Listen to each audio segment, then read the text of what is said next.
Avant de prier, prenons d'abord un moment pour écouter la parole de Dieu, puis nous prierons ensemble. Pour un croyant, une attitude pieuse est une nécessité quotidienne pour quiconque souhaite plaire à Dieu par une vie sincère. Votre attitude est le reflet de votre cœur.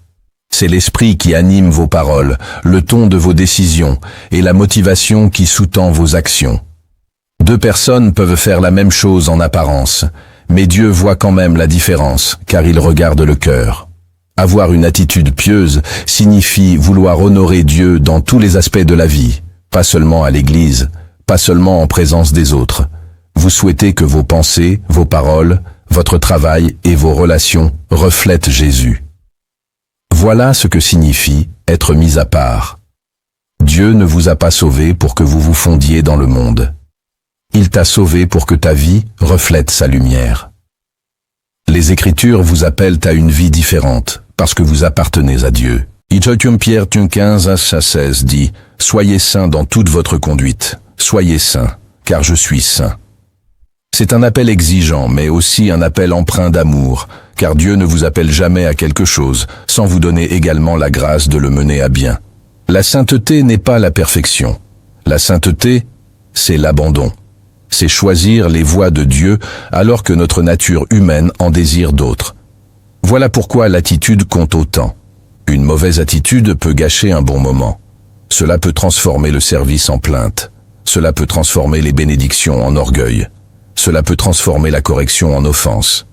Mais une attitude pieuse vous aide à garder votre sang froid, même lorsque la vie est difficile.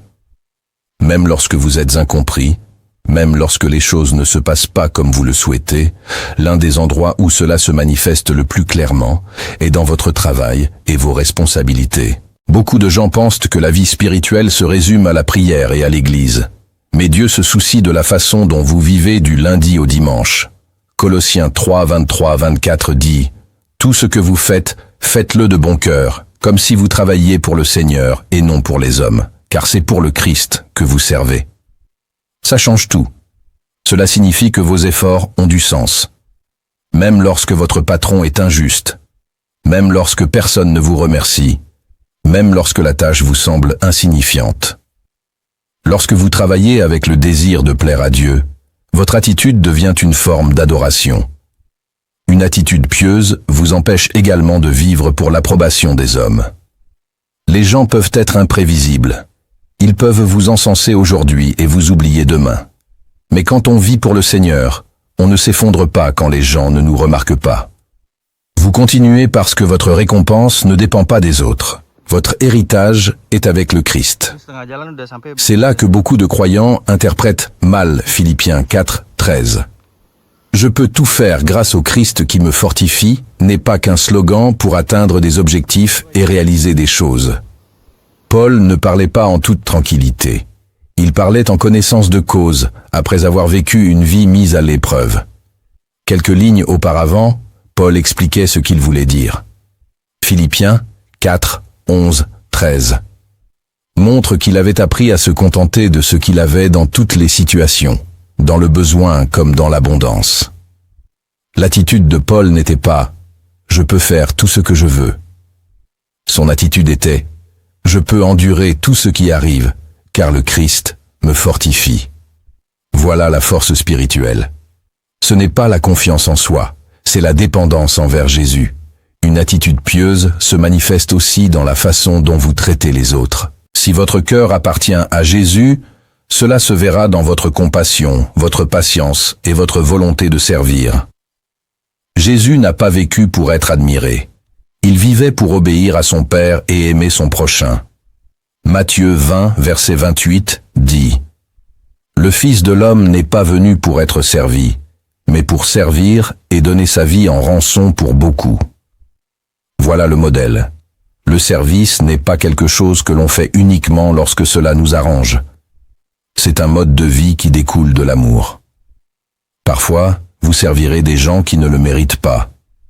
Parfois, vous aiderez des gens qui ne vous rendront jamais l'appareil. Parfois, vous aimerez des gens qui vous comprennent mal. Mais c'est là que votre attitude devient semblable à celle du Christ. Philippiens 2:3-5 nous enseigne à ne rien faire par ambition égoïste, à considérer les autres comme plus importants que nous-mêmes, et à avoir la pensée du Christ.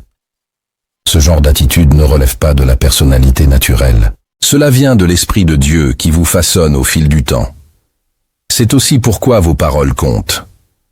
Les attitudes déplacées ne restent pas longtemps cachées.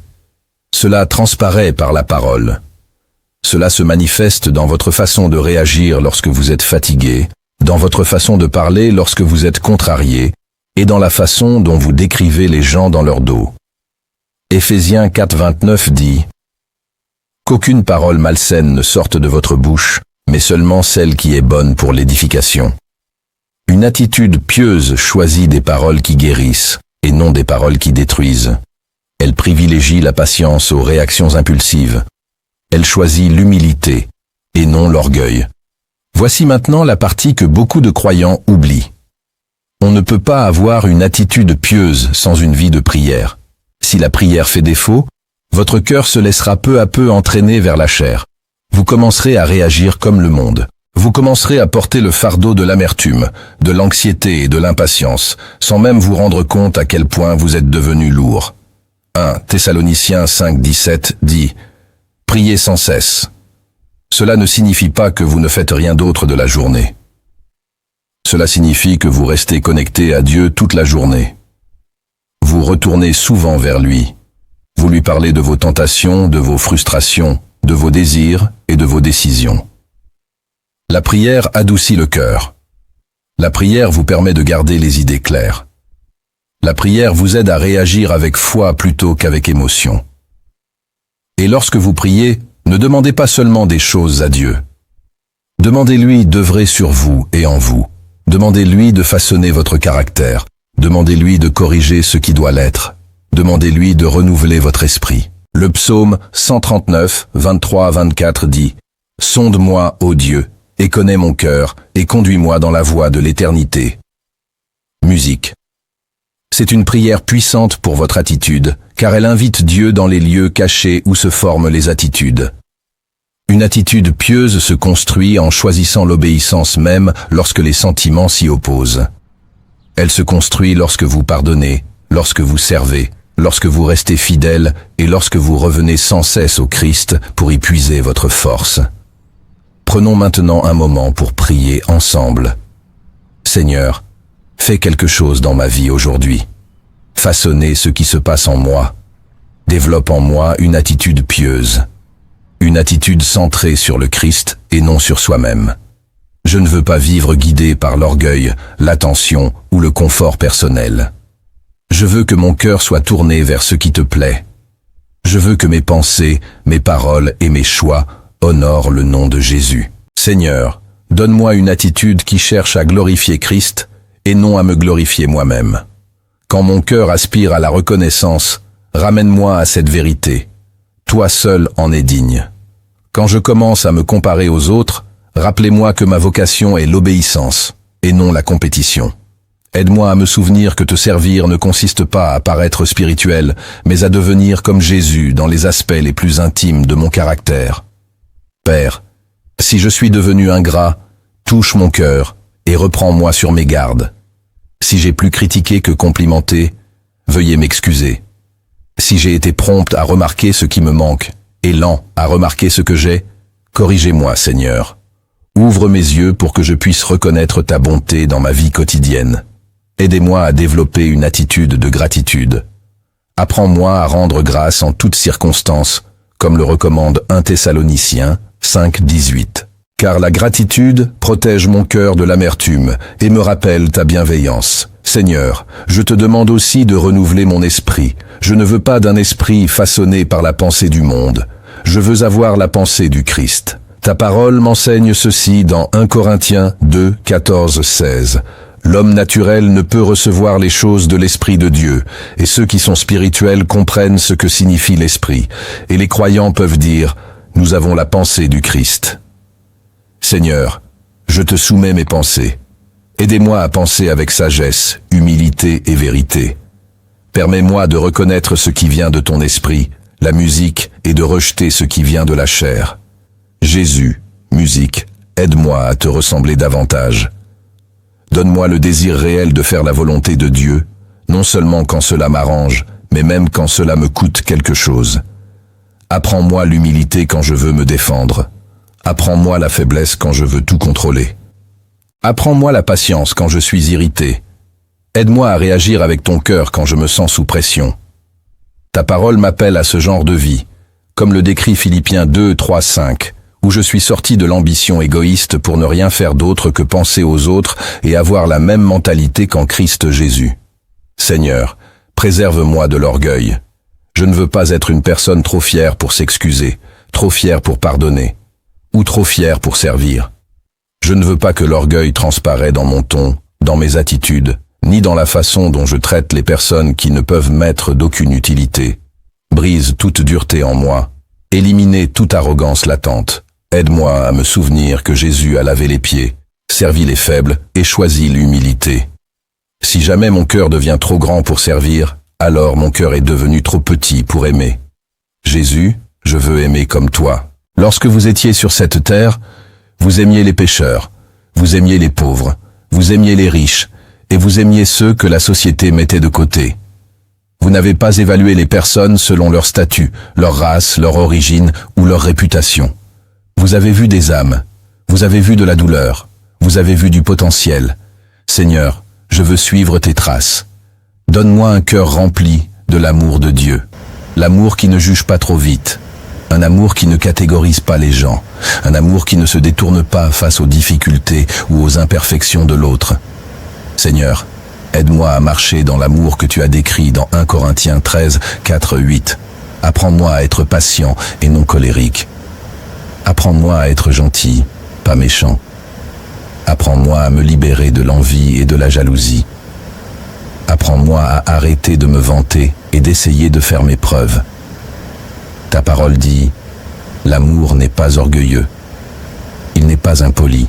Il ne cherche pas son propre intérêt. Il ne s'irrite pas facilement. Et il ne tient pas compte du mal. Seigneur, cela dépasse mes forces naturelles. J'ai donc besoin de ton aide. Apprends-moi à me réjouir de la vérité et non des commérages. Apprends-moi à protéger, à faire confiance, à espérer et à persévérer. Apprends-moi à croire que l'amour ne périt jamais, car il vient de toi.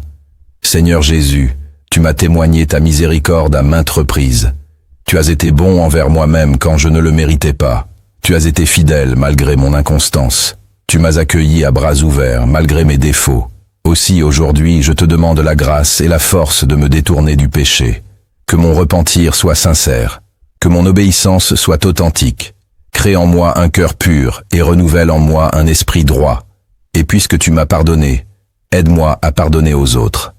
Apprends-moi à faire preuve de miséricorde au lieu de garder rancune. Apprends-moi à me libérer de l'amertume au lieu de l'alimenter. Quand je suis tenté de rendre l'appareil, Seigneur, arrête-moi de répondre au mal par le mal. Enseigne-moi le chemin du Christ. Ta parole m'avertit, dans Romains 12, 17, 21, de ne pas rendre le mal pour le mal, mais de vaincre le mal par le bien. Aide-moi donc à choisir la bonté, même quand je souffre. Aide-moi à laisser place à ta justice, et à ne pas me faire justice moi-même. Donne-moi la maîtrise de moi-même, Seigneur. Père, sanctifie mes paroles. Je ne veux pas que ma bouche blesse. Je veux que mes paroles guérissent, fortifient et encouragent. Apprends-moi à réfléchir avant de parler.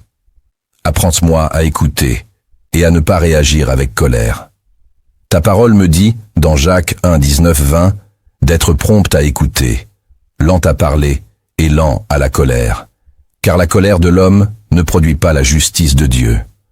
Alors, Seigneur, veille sur mes lèvres, et que mes paroles reflètent ton esprit.